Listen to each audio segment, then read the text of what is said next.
presenta Motorola con su Motorola Edge 40 Neo. Hello, Moto.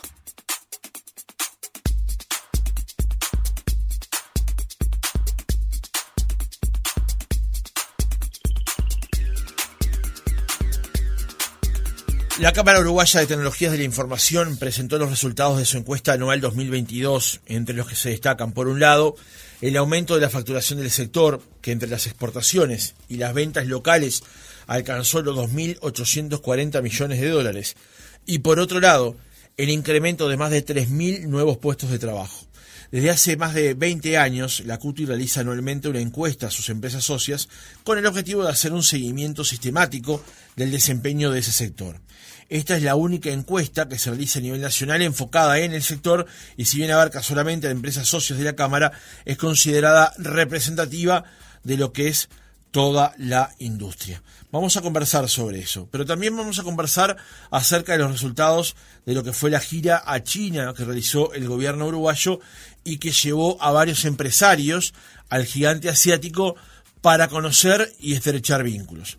De estos dos temas conversamos con Carlos Acle, presidente de la CUTI, la Cámara Uruguaya de Tecnologías de la Información.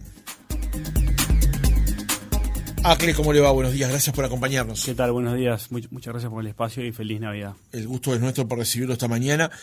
Antes de salir al aire le preguntábamos algo, trasladémoslo ahora al aire. La evaluación de lo que fue su participación en la delegación de empresarios que acompañó al presidente de la República en China. ¿Cómo la evalúa?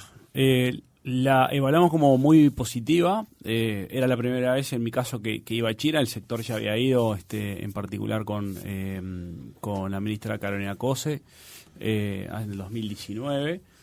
Pero a nivel presidencial creo que esta fue la primera vez. Y ahí tenemos dos evaluaciones. La evaluación país, que por lo menos con los colegas que hemos hablado de los sectores que hace más tiempo que trabajan en China, sobre todo los relacionados con el agro, fue muy positiva, donde se firmaron acuerdos concretos de reducción de cuarentenas y cosas específicas. Y en el caso del sector se firmó, también la valoramos como positiva, sobre todo en empezar a recorrer un camino.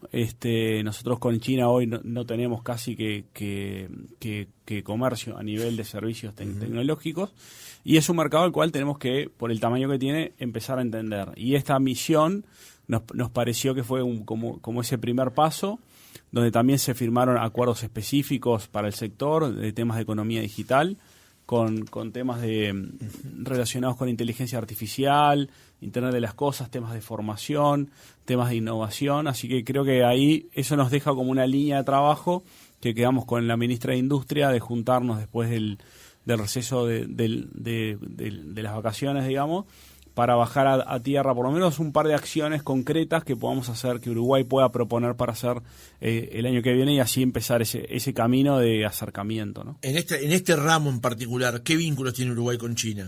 Ahí lo que hay, y es por donde vemos que potencialmente se puede dar el mayor desarrollo.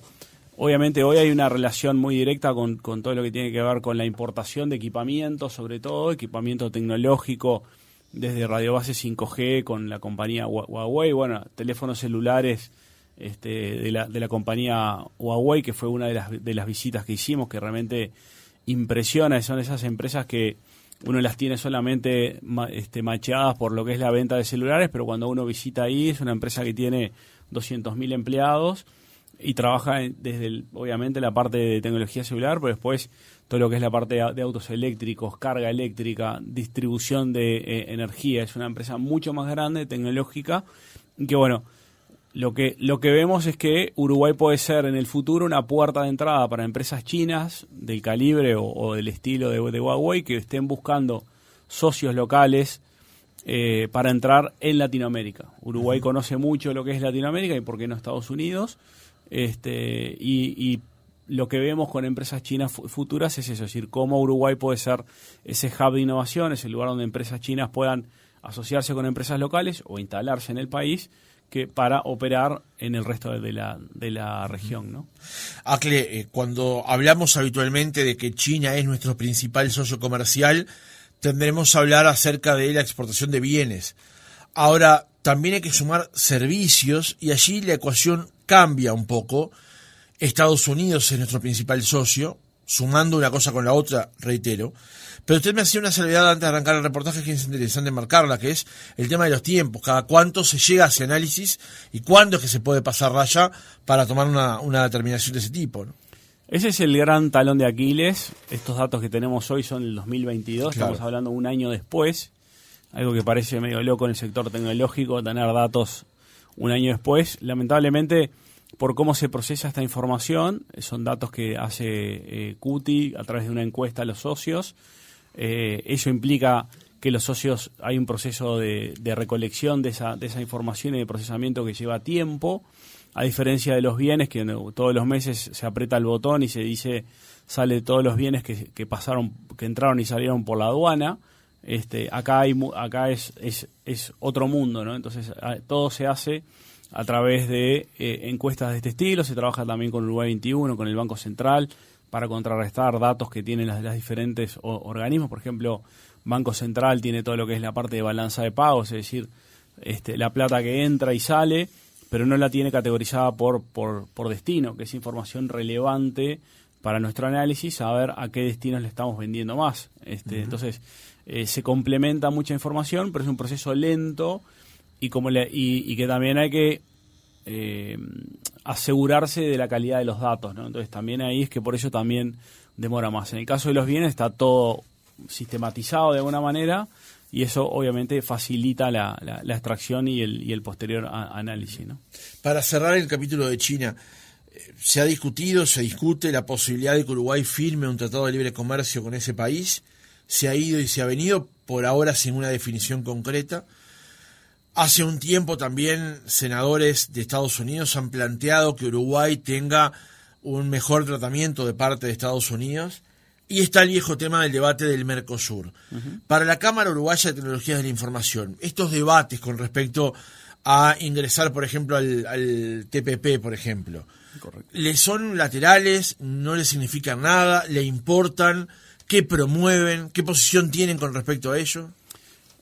Para nosotros son muy importantes que se siga discutiendo el grado de apertura que tiene el país. ¿Por qué? Porque en realidad en estos casos se da, por ejemplo, pasa hoy con algunos países, sobre todo en Latinoamérica, nos pasa mucho, inclusive dentro del Mercosur. El Mercosur para nosotros es un acuerdo de productos, no de servicios. Con Brasil tenemos una retención impositiva del 40%. Si yo quisiera vender a Brasil servicios, tengo que cotizar un 40% más para que me quede la plata que yo pienso que me debería quedar en mano. Eso nos deja fuera de mercado. Y ahí el Mercosur es una muestra clara de que el mundo de los servicios no está en el Mercosur. Es solamente un tema de bienes. Ahora, a partir del 1 de enero, aparece un acuerdo donde se bajan algunas de estas retenciones con Brasil, pero igual quedan súper altas. Entonces, tenemos que seguir. Y eso mismo nos pasa en el Mercosur, pero con otros países del mundo. Por ejemplo, con Centroamérica. El Uruguay hoy tiene con muchos países una retención del casi el 30%, entonces casi que hace imposible poder competir en diferentes mercados del mundo de los servicios. Entonces ahí es donde los tratados, los TLC, los acuerdos, el acuerdo transpacífico, todo lo que tenga que ver con bajar esas barreras arancelarias y de retenciones para el país y para el sector es muy, muy importante. También tiene que ver, en este caso, y hacia el futuro, lo que vemos el futuro del sector, mejorar la ley de propiedad intelectual y de patentes, que son temas que para que más empresas y empresas uruguayas hagan innovación desde el Uruguay y puedan asegurar que sus productos no sean, estén protegidos, toda lo que es la parte de propiedad intelectual es un tema clave. Entonces el Uruguay, parte del acuerdo transpacífico trabaja estos temas o necesita que el Uruguay se modernice en estos temas. Entonces, al final del día, cuanto el Uruguay esté más abierto al mundo y nos modernice en todos los temas que están alrededor, para nosotros es importante porque termina derramando de una manera u otra, o más tarde o más temprano, en la actividad del sector, ¿no? Me quedé pensando en ese número, 40% con Brasil. Si bien hoy la prestación de servicios casi que no conoce de fronteras, digamos, da lo mismo que sea Brasil o que sea Nueva Zelanda, pero que un país vecino con el que tenemos un acuerdo por bienes no podamos profundizarlo en servicios y que haga que nuestras empresas queden tan por fuera de negociar con un gigante como Brasil, llama la atención, ¿no? Sí, es algo que a ver, para nosotros hoy nuestro principal socio comercial es Estados Unidos. Tenemos un gigante al lado, donde a 2 horas de avión, cuando a veces tenemos que viajar para visitar clientes que nos lleva 15, 16 horas. La verdad que es una lástima no poder haber establecido acuerdos más profundos en ese sentido. Se está con cada embajador, con el embajador actual. Estuvimos reunidos antes que se fuera el embajador Guillermo Valle, donde presentamos este tipo de cosas. Lo tienen claro, lo trabajan cada vez que pueden, pero bueno, ahí obviamente que no es solamente un tema Uruguay, sino que es más bien del lado brasilero. Sí estamos tratando de fortalecer vínculos. Por ejemplo, estuvimos hace 2 o 3 semanas en Porto Alegre, donde se está armando un hub de innovación muy, muy interesante. Varios empresarios brasileños ven con interés venir a instalarse a Uruguay, entonces viene ahora una delegación en enero al Punta Tech. Vamos a firmar un acuerdo de cooperación entre las diferentes cámaras, la ACESPRO, que es la cámara, la CUTI brasilera, la ACESPRO de Río Grande y nosotros, para fortalecer esos vínculos. Pero sí es un trabajo que va a llevar tiempo, pero que para nosotros es importante mantenerlo, ¿no? Porque claro, en definitiva, como te decía antes, es un gigante, que es un gigante cerrado. Ese es el otro tema que tiene Brasil, a diferencia de Estados Unidos. Brasil, me decía el presidente de ACESPRO en Porto Alegre, su principal fortaleza fue su principal debilidad. Es tan grande el mercado que sus empresas no salen a vender afuera. Entonces, hoy en día, cuando tienen que salir afuera, necesitan a alguien que los ayude, claro, en ese proceso, y las empresas uruguayas lo saben hacer muy bien, porque muchas hoy necesitan ya nacer mirando para afuera, porque el mercado uruguayo es un mercado... el sector es netamente exportador en ese sentido. No, sabes que sí, la exportación viene creciendo, pero sí, hasta el 2021, el 2022 se dio un salto. Hasta el 2021 era casi mitad y mitad, mercado local y mercado exterior. Ya en el 2022 se dio un salto bastante más grande. Ahí ya sea una relación 65-35 o 70-30, y ahí nos parece que la exportación va a seguir siendo como ese lugar donde sigamos creciendo. Claro, tal vez formule mal la pregunta. En realidad es que una empresa que nace ahora... nace para afuera. Nace hacia afuera, digamos. Ese era el objetivo de la pregunta en realidad. Exactamente. Las empresas que hoy de servicios o empresas startups, que son ahora un poco lo que queremos seguir empujando, si bien pueden nacer con la postura de testear en un mercado uruguayo y nacen en Uruguay para resolver un problema, para que funcione en el futuro tienen que saber que ese problema se da en otros lados del mundo y pueden tener capacidad exportadora. Uh-huh. Si no, es muy probable que obviamente puedan seguir estando. Hoy hay empresas locales tecnológicas que trabajan solo en el mercado local y les va muy bien, porque es un mercado grande, es un mercado de más de $1.000 millones de facturación.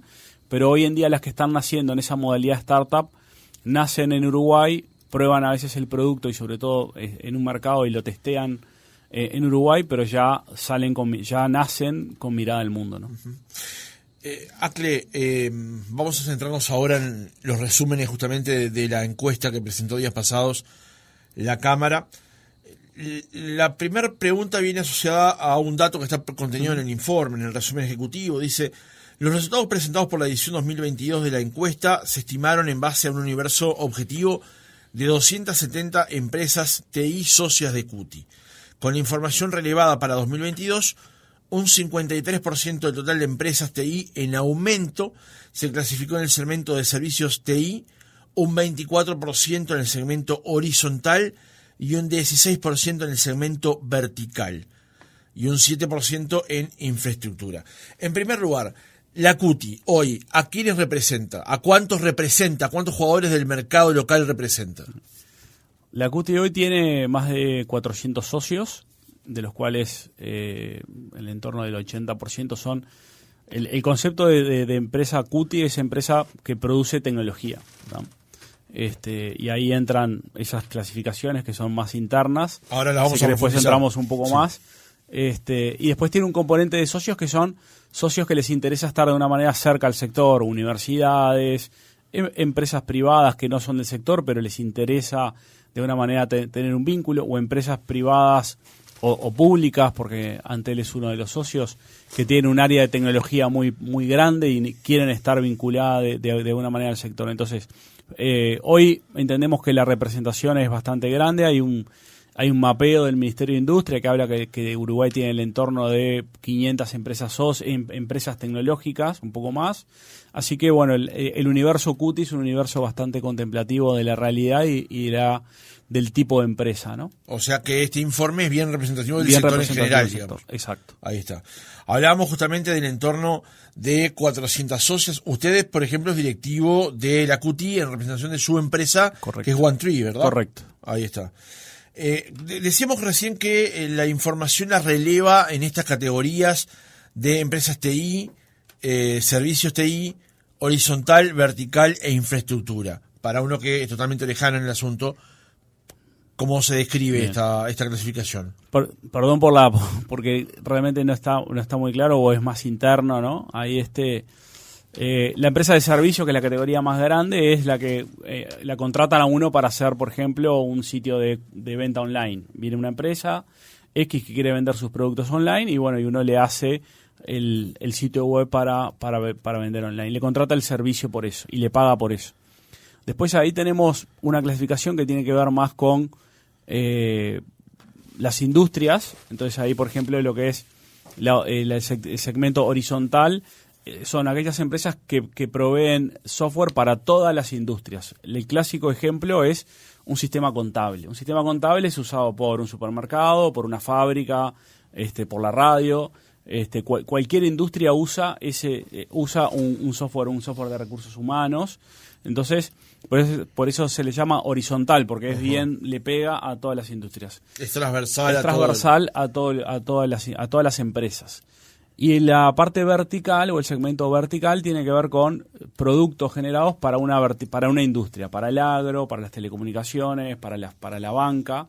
Entonces ahí hay empresas que solamente tienen productos que tienen que ver, y cuando se autoclasifican, dicen: yo me dedico a dar software y tecnología para el sector financiero, ¿no? Que es más amplio que la banca. Entonces ahí entran en el mundo, en la vertical del sector financiero. Y la parte de infraestructura es aquella que tiene que ver con servicios en la nube o venta más de hardware y servidores y demás. Acle, de estas 400 o más de 400 empresas socias, ¿a cuántas personas se emplea hoy el sector? De las que son socias de la Cámara están en torno a las 20.000 personas, ¿no? Ese es el dato del 2022. Seguramente ya el 2023 sea un poco más. Pero en realidad, si complementamos la información con lo que es BPS y la encuesta continua de hogares, que eso es parte de lo que hacemos, ese universo se amplía a más de 25.000. Ahí hay un sector o sectores que crecen mucho. En el 2022 también creció, que tienen que ver con empresas no TI que contratan gente con perfil de TI, porque cada vez más la tecnología se usa para operar. Entonces las industrias, las empresas necesitan contratar personal técnico para soportar sus infraestructuras, sus sistemas, para poder crecer en el mundo digital. Entonces, ese es un segmento, ese es un área donde vemos, por ejemplo, en el 2022, el 30% de los avisos de empleo de TI se fueron para empresas no TI, ¿no? Entonces, ahí vemos que hay un crecimiento también de no solamente las empresas del sector, sino empresas que no son del sector, que necesitan personal técnico para poder operar, ¿no? Este número de empleo, 20.000 personas o 25.000, Sí. tomando en cuenta cada una de las lecturas, ¿ha ido en crecimiento en los últimos años? ¿Ha ido en desarrollo en los últimos años? Sí, más o menos en el año 2017 estábamos en el entorno de las 11.000 personas, ¿no? Es decir, O más sea o que menos se duplicó en se 4 duplicó años. en 5 años. En 5 años. Así que y esa es la cifra que más que no sabemos si vamos a poder sostener ese ritmo de crecimiento, porque es bastante acelerado, pero sí vemos que es un sector que cada vez va a seguir necesitando gente, quizás con el matiz que el perfil de gente que necesitamos puede ir variando en el tiempo, porque también es un sector que cambia mucho. Hasta hace 2 años lo que es el mundo de la programación y algunos perfiles de programación era lo que más necesitábamos. Eso va a seguir estando, pero también se van a incorporar perfiles con experiencia en temas de inteligencia artificial, perfiles con perfiles con conocimientos en temas de ciberseguridad, que hace 2 años era algo completamente nuevo y no se sabía mucho. Bueno, hoy se sabe que va a ser uno de los temas del futuro y que seguramente cada vez más se necesiten perfiles formados en temas de ciberseguridad. Entonces, lo que estamos seguros es que se va a seguir necesitando gente.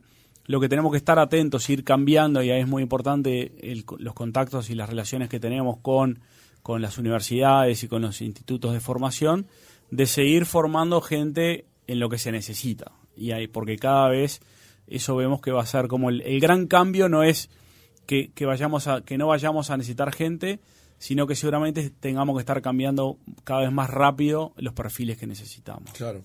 Ahora vamos a volver sobre eso, pero el mismo reporte habla sobre el tema facturación e informa que la facturación total del sector socio de Cuti alcanzó un nuevo récord y se ubicó, recordemos, estamos hablando de datos 2022, en 2.840 millones de dólares, lo que representa un 4% del Producto Bruto Interno del país, y son casi 900 millones de dólares más que el monto estimado en 2021.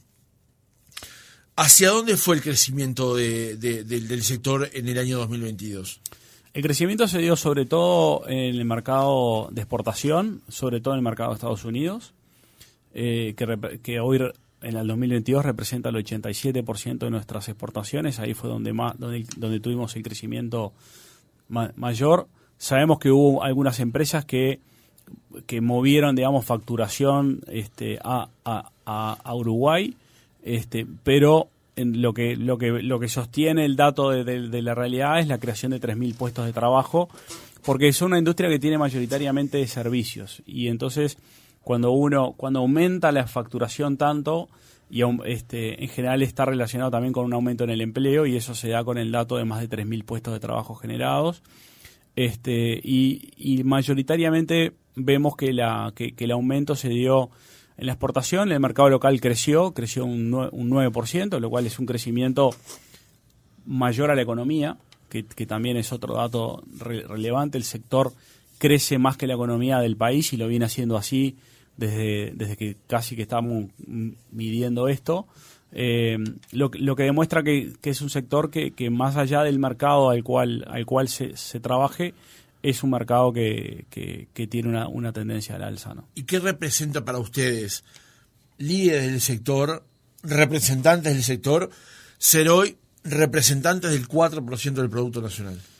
Bueno, para nosotros es una gran satisfacción, porque es algo que se viene trabajando. En el 2019 se armó un plan estratégico que buscaba hacer el 5% del PBI al 2025, es decir, estamos bastante cerca de ese número. Seguramente entre el 2023 y el 2024 ya vamos a estar cumpliéndolo. No vamos a mantener este ritmo de crecimiento porque es muy difícil, y fue un dato nomás, un paréntesis, es el 2023 para el mercado de Estados Unidos fue un mercado que fue más golpeado, porque tuvimos varios incidentes: Reserva Federal, tasas de interés, cierre de bancos, falta de fondos para startups. Entonces seguramente no tengamos el mismo nivel de crecimiento que en el 2022, claro. Cierro paréntesis, pero sí lo vemos. Sobre todo lo que más nos deja contentos no es tanto el 4% del PBI, sino los 3.000 puestos de trabajo, que eso es un poco donde estamos convencidos que el sector tiene esa capacidad de generar empleo de calidad, porque con buenos salarios, con proyecciones de crecimiento para todos los que empiecen a trabajar en el sector, que sabemos que la primera entrada al sector no es fácil, lleva tiempo, pero sí, una vez que se logra entrar y se hacen las cosas bien y se tiene buena actitud, ahí no te digo que no hay techo, pero uno podría imaginarse trabajar para cualquier lado del mundo. Y también el otro aspecto que tiene bien interesante es que uno lo puede hacer esto de cualquier lado del país.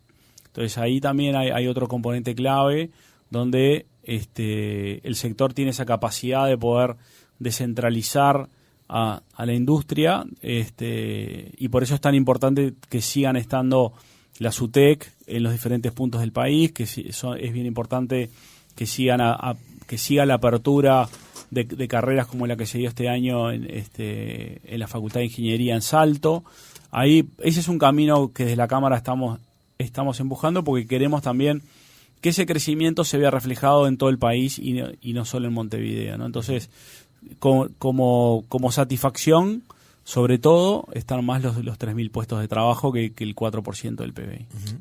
En su momento, el gobierno emitió una serie de beneficios para que se pudiera llegar gente a Uruguay, a radicar a Uruguay, para poder trabajar justamente en este sector y seguirlo desarrollando. Son medidas que además la propia CUTI había motorizado hace ya mucho tiempo. Si bien obviamente todavía falta para poder hacer un análisis más exhaustivo sobre esto, ¿cómo ven este punto en particular? Ese punto lo vemos importante. Todavía recién se terminó de aprobar el decreto reglamentario hace 3 semanas, así que no tenemos todavía como un impacto claro, pero sí sabemos de empresas que estaban esperando esto para empezar a empujar sus planes de traída de gente, sobre todo multinacionales, que ven esto con interés, porque también les permite a ellos presentar al Uruguay como ese lugar donde pueden seguir apostando, donde se pueden empezar a seguir trayendo proyectos, donde la gente, no te digo que deja de ser un tema, porque no es fácil tampoco traer gente a vivir a Uruguay, pero hoy es una herramienta que estas empresas y estas tomadores de decisión pueden usar justamente para decir, bueno, hagamos esto en Uruguay, traigamos gente de otros países, porque todas estas multinacionales tienen capacidad de poder llegar a esos otros países, claro, ¿no? Entonces, sí lo vemos como un instrumento, sobre todo interesante, y una herramienta para que el Uruguay se siga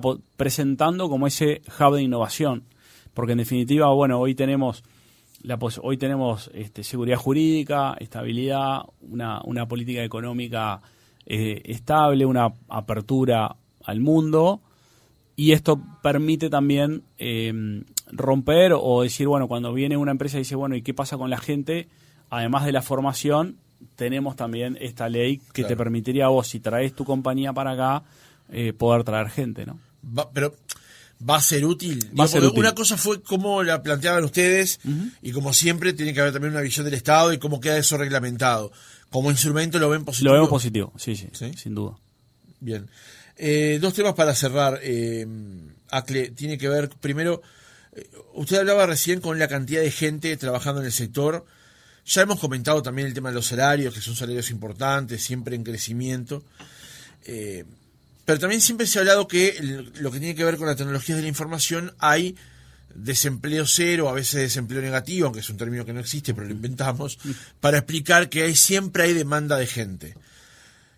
¿El sistema educativo ha reaccionado ante eso? Se lo pregunto porque una vez en una reunión que estaba llevando adelante Adriana Aristimuño, la directora de Política Educativa del Ministerio, uh-huh, de la ANEP, perdón, de la que participaba su antecesor, Loureiro, se habló del tema de la velocidad de los cambios. Y Aristimuño hablaba como que venían realmente en quinta velocidad, y Aristimuño decía, bueno, tiene que ser más Loureiro decía, tiene que ser más rápido. Ya va 1 año de la transformación educativa y de algunos cambios que se han introducido. ¿Ustedes creen que de los apuntes que presentaba CUTI se han tomado algunos en cuenta? ¿Que el sistema educativo está reaccionando al tema de la demanda justamente que hay de empleo en ese sector? Bien, es una pregunta que tiene como varias patas. A ver, creo que se reacciona. La velocidad no comparto. Capaz que la velocidad para lo público es una cosa, y para quienes necesitamos después la gente, y entendemos los procesos de formación tienen su proceso y son lentos y es difícil de acelerar.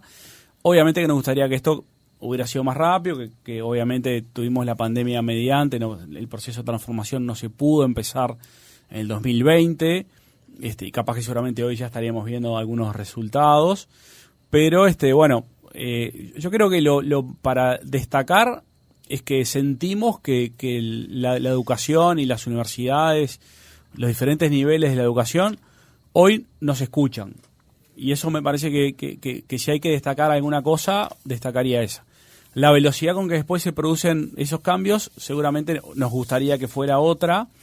También lo que vemos es que a veces pasa, sobre todo en los niveles, ahí hay diferentes temas. Bueno, todo lo que es el proceso de transformación educativa fue para los primeros niveles, que se incorporaron a algunos temas, como temas de pensamiento computacional y aspectos de ese estilo que fueron, de alguna manera, se estuvieron en las discusiones de Leonardo con las autoridades de la educación en su momento, y sentimos que se incorporaron. Y después está un poco lo que pasa en los niveles terciarios, donde todavía, lamentablemente, sabemos que en la UTEC no están todos los cupos para toda la gente que se anota. Nos comentaban de gente que se ha anotado por segundo año queda afuera, porque hay un tema de sorteo. Entonces, creo que hoy en día, si bien, y ahí ahí entramos en temas presupuestarios y demás, claro, que es otra conversación, las autoridades de la enseñanza ponen a la parte tecnológica como un tema clave, pero bueno, después está la parte de asignación presupuestal, ¿no? Entonces, para responderte, te diría que la velocidad nos gustaría que siempre fuera más rápido, porque a nosotros nos gusta que todo sea más rápido, es parte de nuestra vida y lo que vemos en nuestra industria. Sí destacar esa parte, ¿no? Es decir, bueno, cuando hay planteos, y por ejemplo, nosotros tenemos un espacio que se llama Academia Industria, donde van todas las universidades, representantes de todas las universidades públicas y privadas, nos sentamos, y uno de los temas a trabajar para el año que viene, tiene que ver con la falta de docentes, que es el otro cuello de botella que tiene esto. Entonces, a veces pasa que, por más que estén todas las ganas y estén los cupos, no están los docentes para dar algunas materias. Entonces pasa como una carrera de obstáculos, ¿no? Sorteamos uno, pero después vendrá otro. Viene otro, y los docentes hay que seguirlos perfeccionando, porque hay que perfeccionarlos en otros temas. Entonces ahora lo que queremos plantear es, bueno, cómo las empresas pueden contribuir con docentes a la educación, que es un tema bien difícil, pero bueno, hay que pensar fuera de la caja, como decimos, es decir, cómo resolvemos este problema, cómo la industria se involucra en resolverlo. Y eso es lo que nos va a llevar mucho trabajo este año en ese espacio de Academia de Industria, que es una muestra de lo que te decía antes. Invitamos a la participación y la verdad que tuvimos espacio y vinieron todas las universidades de los diferentes niveles, y lo que hay es una muy buena receptividad para plantear y para escuchar problemas, porque bueno, ellos también son conscientes de que lo que quieren es resolverlo, ¿no? Y eso es importante, ¿no? Una última pregunta. Hace unos meses hubo cambios en lo que es la gestión de gobierno a causa de las derivaciones del famoso caso de Marcet. Bustillo renunció y ese cargo lo ocupó Paganini. De alguna manera el ministro Paganini se había puesto al hombro el tema de Uruguay Hub. Ahora está la ministra Facio, que si bien estaba en el ministerio, estaba en una posición más administrativa que política y de gestión, digamos. ¿Cómo han sido los primeros compases de ustedes vinculándose con Facio en lugar de con Paganini? Bien, y a ver, la ministra fue integrante de la directiva de CUTI, así que tenemos un vínculo muy cercano. Tuvo que dejar el cargo justamente cuando pasó al ministerio por un tema de conflicto de interés. Así que la relación es excelente. Obviamente estuvimos juntos en China, estuvimos conversando sobre los temas del Innovation Hub, y es algo que ella lo conoce muy bien, que lo tiene presente, y es algo que va a tener la misma, entendemos por lo que hablamos con ella, va a tener el mismo impulso que lo que tenía con el ministro Paganini, y lo que sí quedamos es, una vez que ella ahora estaba, porque tuvo, cuando asumió, después estuvo el viaje a China, estaba ahora cerrando el año, quedamos en juntarnos después de las vacaciones para también planificar y hablar no solamente de lo que es China, sino también el Uruguay Innovation Hub y cómo lo seguimos empujando, porque para nosotros es una línea clave para lo que queremos para el año que viene y para el futuro, ¿no? Carlos Acle, presidente de CUTI, la Cámara Uruguaya de Tecnologías de la Información, gracias por haber estado otra mañana con nosotros. Gracias a ustedes y feliz año.